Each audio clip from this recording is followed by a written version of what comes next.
চাহ শ্ৰমিকৰ একতা সমন্বয় আৰু অধিকাৰৰ প্ৰতীক হিচাপে কাম কৰি অহা অসমৰ চাহ মজদুৰ সংঘৰ উদ্যোগত চাহ বাগিচাৰ ২০০ বছৰীয়া পূৰ্তি উদযাপন কৰা হয়। এই উপলক্ষে নাজিৰা আৰু বৰান শাখাৰ উদ্যোগত গেলেকী চাহ বাগিচাৰ আতিথ্যত এক বিশেষ প্ৰীতি সন্মিলন অনুষ্ঠিত হয়। গেলেকী ইক' পাৰ্কত আয়োজিত এই বিশেষ অনুষ্ঠান পুৱা ১১ বজাৰ পৰা আৰম্ভ হয়। চাহ বাগিচাৰ পৰম্পৰাগত ঝুমুৰ নৃত্যৰে শুভাৰম্ভ কৰা হয় প্ৰীতি সন্মিলনৰ।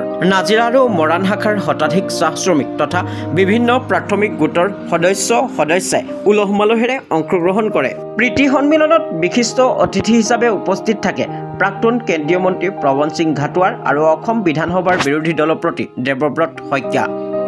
এই বিশেষ অনুষ্ঠানত চাহ শ্ৰমিকসকলৰ মৌলিক সমস্যা, শিক্ষা, ন্যায্য মজুৰি বৃদ্ধি আৰু অন্যান্য দাবীসমূহৰ ওপৰত গুৰুত্বপূৰ্ণ আলোচনা কৰা হয়। চাহ মজদুৰ সংঘৰ নেতাসকলৰ লগতে প্ৰাক্তন কেন্দ্ৰীয় মন্ত্ৰী প্ৰবন সিং ঘাটোৱাৰে চাহ শ্ৰমিকসকলৰ সমস্যা সমাধানৰ ক্ষেত্ৰত চাহ কোম্পানীৰ মালিক পক্ষৰ সৈতে চৰ্চা আৰু চৰকাৰী সহযোগিতাৰ প্ৰয়োজনীয়তা তুলি ধৰে। শিৱসাগৰৰ পৰা ফৰিদ আলীৰ report, Assam north east news live 24x7।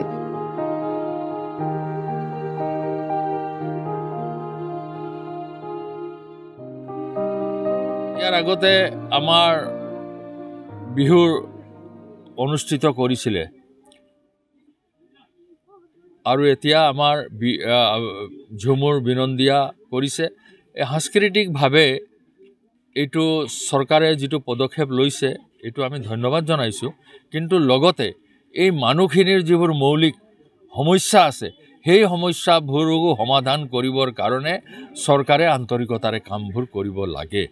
সেইকাৰণে আমি কৈছোঁ যে বিশেষকৈ আজি অসমৰ আমি 4ভাগৰ এভাগ চাহ জনগোষ্ঠীৰ মানুহ, 20% ভাগতকৈ বেছি, কিন্তু চৰকাৰী চাকৰিত আমাৰ চাহ জনগোষ্ঠীৰ 1% মানুহ নাই। বিভিন্ন ক্ষেত্ৰত যাতে আমাৰ শিক্ষিত ল'ৰা ছোৱালীবোৰে চৰকাৰী চাকৰিৰ আৰু অন্যান্য সুবিধাবোৰ পায় তাৰ কাৰণে ব্যৱস্থা ল'ব লাগিব।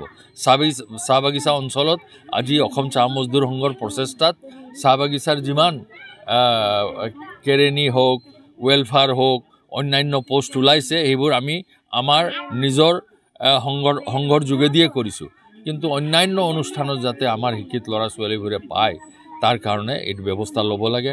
আৰু অকল স্কুল ঘৰ সাজি দিলেই নহ'ব, এই স্কুল ঘৰত আচল শিক্ষকসকল দিব লাগিব আৰু শিক্ষকসকলৰ লগতে যাতে চাহ জনগোষ্ঠীৰ ছাত্ৰ ছাত্ৰীবোৰ শিক্ষা গ্ৰহণ কৰিবলৈ যায় তাৰ কাৰণেও ব্যৱস্থা ল'ব লাগিব।